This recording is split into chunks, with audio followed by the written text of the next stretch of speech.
আলহামদুলিল্লাহ। আজকে কিন্তু ফাইনালি আমাদের গরুটি আমরা কিনে ফেলেছি। তো চলো তোমাদের আজকে দেখাবো কিভাবে কি হয়েছে। তো হাতে একদিন সময় নিয়ে আমরা রাত করে চলে যাই বিশ্ব রোডে গরু দেখতে। আর ওইখানে গিয়ে যত প্রকার গরু ছিল আমরা সব কয়টা গরু ঘুরে, ঘুরে দেখেছি এবং তাদের দামগুলি জিজ্ঞাসা করছি। কিন্তু এতটাই চড়া দাম ছিল যে ভাই আমরা ওইখান থেকে কিনা কোনোভাবে সাহস করিনি যে এত দাম বলতিছে। তো তারপর আর কি তারপরে আমরা ওই হাট থেকে বের হয়ে যাই। কারণ এখনো আমাদের কাছে একটা দিন সময় রয়েছে কুরবানি পশু কেনার জন্য। তো তারপরে আমরা সিদ্ধান্ত নিই সকালবেলা আমরা নাওয়ালি চলে যাব। তো ওই অনুযায়ী সকালবেলা আমরা কিন্তু ভ্যান নিয়ে বের হয়ে যাই নাওয়ালি যাওয়ার উদ্দেশ্যে। আর কিছু দূর যেতে না যেতে এখানে কিন্তু অনেক জোরে বৃষ্টি শুরু হয়ে যায়। আমরা এক জায়গায় দাঁড়িয়ে পড়ি। তারপরে আমরা একটানে চলে আসি আমতলা খেয়াঘাট। আর এই খেয়াঘাটটি পার হয়ে কিন্তু আমরা সরাসরি চলে যেতে পারবো গরুর হাটে। আর কিছুক্ষণের মধ্যে কিন্তু আমরা গরুর হাটে চলে আসি। আর গরুর হাটে এসে কিন্তু এখানে একটা ভাইয়ের সাথে দেখা হয়ে যায়, যার সাথে আমি কথাবার্তা বললাম এবং খুঁজতে থাকি কোন গরু নেওয়া যায়। তারপরে এখানে আব্বুর বন্ধুর সাথে দেখা হয়ে যায়, যে কিনা গরুর বিষয় অনেক ভালো বুঝে। তো তাকে নিয়ে আমরা রওনা করি কি গরু নেওয়া যায়। তারপরে এই ভাইয়ের গরুটি দেখলাম, কিন্তু দামে না মিলার কারণে আমরা আরেকটি গরু দেখতে যাই। একটু পাশে এসে যখন এখানে লাল কালারের গরুটি দেখছিলাম, তখনই কিন্তু একটা ষাঁড় গরু ঢুকে যায় এবং পুরো হাট কিন্তু পুরো একাই তাণ্ডব ঘটায় দেয়। কোনো মতে কন্ট্রোল করে দেয়, ষাঁড়টিকে কিন্তু বেঁধে ফেলে।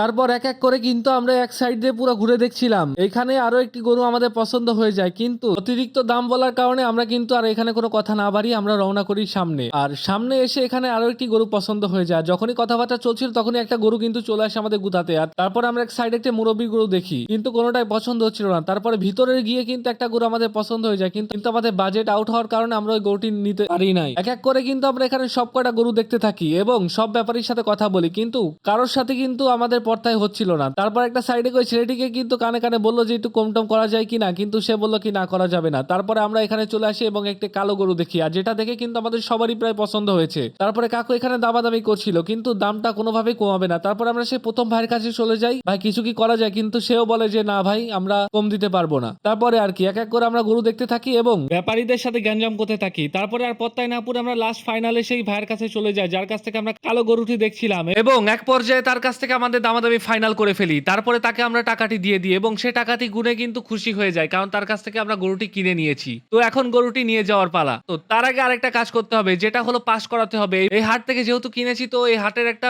ট্যাক্স তাদেরকে দিতে হবে। তারপরে তাদেরকে ট্যাক্স দিয়ে আমরা কিন্তু সেই স্লিপটি নিয়ে নিই এবং গরু নিয়ে রওনা করি বাসার উদ্দেশ্যে।